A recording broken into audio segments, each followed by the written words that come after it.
Types of heathenry. This is a subject that I'm honestly surprised doesn't have any real videos out there, so I figured I'd tackle it. It's something that you'll find out as you become a heathen and as you flourish. So the types can be broken down into essentially three views of who can become Ausatru. Now most religion is associated with culture. So to a certain degree it makes sense, and then you'll find that some kind of blur into some darker areas. So you have folkish, you have tribalist, and then you have universalist. Your folkish, that tends to be your AFA people. Those are the ones that are most likely to be racist. That's kind of what I meant by dark. Those are a bit more extreme. With the folkish, you're going to get more of your Christian puritanical baggage that's brought over. A lot more of your it's my way or the highway. It's you can only believe this thing. No Loki, because we equate him with essentially a Satan archetype, which is entirely false. But we'll go over the archetypes in future videos. You have tribalist, which is more the category I fit in. Tribalist is cultural, meaning that this is something of my ancestors, and that's one of the reasons for me going to this. However, if you feel you have a draw toward this and you don't have any Germanic or Nordic lineage that you're aware of, I'm not going to reject you. I'm going to accept you into my tribe. That's what tribalist is. This has a little bit more historical evidence, as there was actually a Viking referred to as the Black Viking, even though he was more Mongolian, who a lot of Icelanders actually can trace their lineage back to. He's got a Mongolian mother who was acquired by a Viking during his voyage east. There's also been a lot of trade with other cultures, other peoples. The Irish were often incorporated. Obviously, my last name is McGee, so I've got a lot of that in me. It's not like I'm 100% Germanic either. And then you have the Universalist. Universalists just say that anybody can join. Doesn't matter. It's not really a cultural thing for them. And I'd say the Tribalists and the Universalists kind of bleed over a little bit. The Universalists just kind of take away the I'm doing this because I have an ancestral link to it. Those are the three views on who can become Ausatru. Beyond that, you have people that, for one reason or another, will label themselves various different things based on their belief system. So the big one, obviously, is Ausatru. Ausatru refers to the celestial gods, the sky gods, also referred to as the Aesir. So that would be like Odin, Thor, Tyr. Tyr is a sky god. He's not actually a god of war. That was actually a Roman imposing the attributes of Mars onto Tyr, when it's not the case. Tyr is actually closer associated to Zeus or Jupiter in the Roman.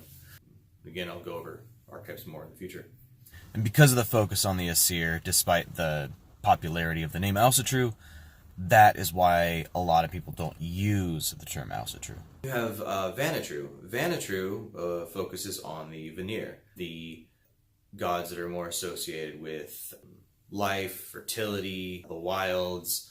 It's actually been theorized that it's possible that the Vanir gods come from maybe a Celtic influence, and they tend to also kind of see it like kind of a lord and lady sort of thing, kind of like the Wiccans do to a certain degree. I haven't really met anybody that's 100% Vanitru. Vanir gods are typically recognized as Frey, Freya, and Njord.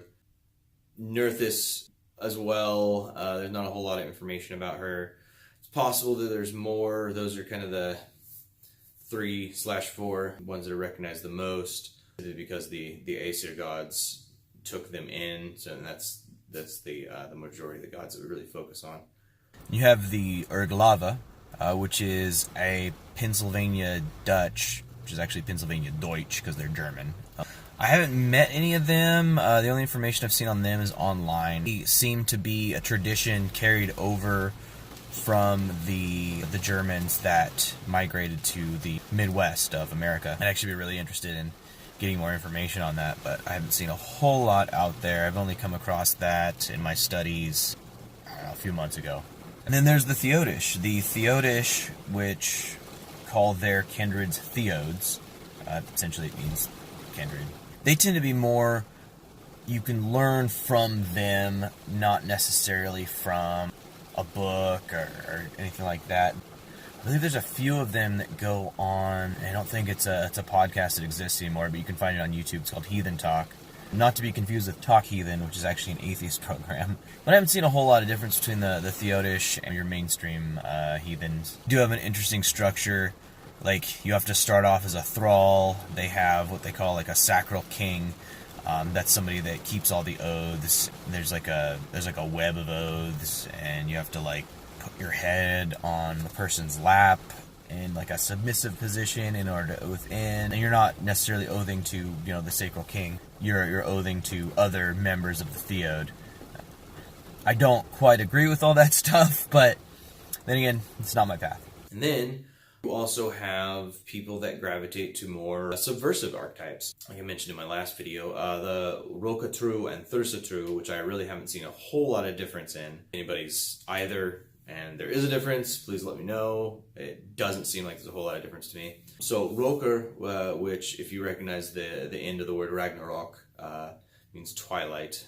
Ragnar means like of the gods. So Rokar means shadow, means twilight. And then Thurs were like trolls and Jotnar. Jotnar is plural of Jotun, by the way. People that are into Rokatru and Thursatru are more into subversive archetypes, meaning that these archetypes kind of go against the flow of society. For whatever reason, you feel kind of associated with that. And then most people will go by heathen, because the word heathen has more historical context, because the Christians called us heathen, and thus we adopted the name heathen. This is also kind of a more widely used term in modern day society. So if you say, hey, I'm heathen, people aren't necessarily going to understand what you mean. Whereas if you say, hey, I'm Ausatru, people are going to be like, what is that? And as I've stated in a previous video, when I explain that, I just throw out the word Viking because people are going to get that more than the other things. Honestly, the people that are going to understand these terms are the people that are into it, or have some kind of connection or knowledge of it. People that are already, at least to some degree, in the community or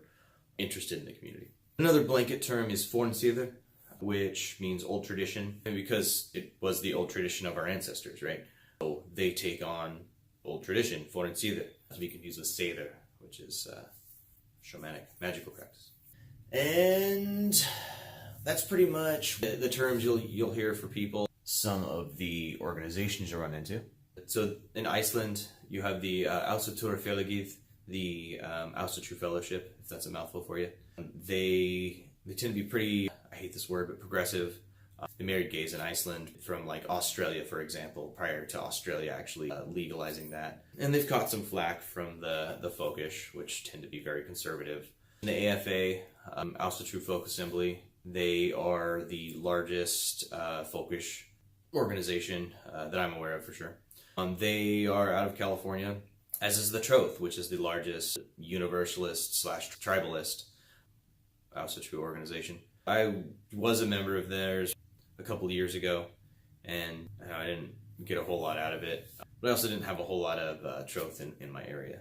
So, new up-and-coming organization is TAC, the Ásatrú Community, TAC. They seem to be growing. They seem to be pretty decent. I haven't really met a whole lot of them. Joined a couple of their Facebook groups. They have a Gothi program that you can go through if you're interested in that, if you feel that's necessary. Some of the terms that you'll hear about other Ásatrúar, about other heathens. Wickatru. A lot of people, in order to fill the gaps that they either don't know or maybe they came from Wicca, they will be called Wickatru. Usually not by themselves. Definitely not in any serious manner. And that's just because, they essentially take the Norse Heathenry and kind of throw it onto their belief system. Brosatru. That's another one you'll hear. These are your Valhalla destined meatheads. I have personally fallen into that stereotype a few times. Not that there's necessarily anything wrong with it, but time and place. These are the ones that are most likely to dress a Viking and be a Viking and go a Viking and Viking it up. And I've even met some heathens online that I had dubbed Christa-true. They were essentially using Christian symbolic speech to describe how we should believe. One guy even said that if he saw Odin, he would drop to his knees and is like, he would go blind due to the glory of Odin. And like, which was almost exactly the same as, I want to say it was the Apostle Paul, whenever God came down to him and was like, quit killing Christians, those are my dudes. So, which leads me to my next point. Historically speaking, the Scandinavian Germanic people have never been united. There have been attempts. Obviously, there are countries now, but there are not one uniform people. They never really have been. They've always been a very independent people. That's always been ingrained in their culture. And that's something that I think is also in heathenry. What I realized when I was arguing with these people, they kept talking about like proselytizing and like bending the knee and how you need to do that. And I was just like, no, that's not what we're about. That's not our philosophy. We were both doing something wrong. Telling somebody else what they need in their path.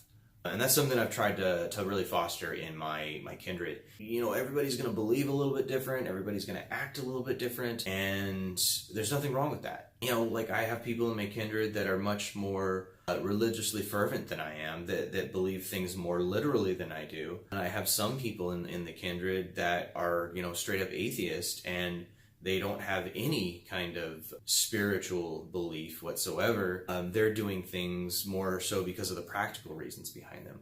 The reasons we bloat, for example, it's almost like a share circle with drinking. And I'll go over that in future videos as well. So with our kindred, I try to foster self-expression and figuring things out, debate. So I do these moots once a week. We're doing them on Saturdays now. We were doing them on Mondays. We've done them other days of the week. We used to do them monthly when I first came up here. That's just to foster debate. Like, I have these ideas, go back and forth. A couple of us focus more on the Vanir. Some of us focus more on the Roker. One of the things that led me to Ausatru was an interest in Fenris. That is one of the things that led me down this rabbit hole. So I'm not going to completely disregard an archetype that drew me in. I consider myself an Odinsman, but that doesn't mean that, I can't learn anything from the archetype of Thor or Fenrir or, Skavi. A lot of people will tell you what to do, what not to do. And it comes back to that core Jeet Kune Do philosophy. Accept what works for you, disregard what doesn't. And I say also to go out and look at the science, figure out what jives and what doesn't based on fact. Obviously, through a more semiotic understanding, we can delve into the archetypes and figure out those a little bit better. But which ones do you personally relate to and why? Try to figure out that why. That why is very important. Historical context. The beliefs and practices were so varied from town to town, from house to house, from city to city, from country to country. There are some gods in Germany that weren't in Scandinavia and vice versa. It just comes down to what's important to you. And debate. When you debate with people, it shouldn't be like you trying to prove who's wrong. This is actually something this is a Buddhist thing. They will actually debate, and usually it's about their scripture or whatever. The loser of the debate is the one who won the debate, simply because the other person has failed to learn. If you win that debate, you've failed to learn. I don't go into a debate thinking I'm going to pwn this person or insert, whatever trope in there. No, I go in thinking I'm going to learn something. This conversation exists so that I can learn something and so that I might be able to teach that other person. Not everybody's going to be receptive. But does it make more sense to try to crush somebody with your ideas, or does it make more sense to try try to understand their ideas while simultaneously trying to get them to understand your ideas. I think this is that Odin archetype comes in. This is the pursuit of knowledge, the pursuit of wisdom. That is one of the reasons that I was drawn to Odin, is I'm trying to seek knowledge, I'm trying to seek wisdom, I'm trying to seek understanding, not just trying to get more people to understand my opinion. I mean, even through these videos, really what I'm trying to share the knowledge that I have in the hopes that it'll spread and become better and come back to me. There's an old saying, open mouth, closed mind. If all you're doing is flapping your jaws and not hearing somebody else's opinion, then you're not going to learn anything. I mean, it's just that simple.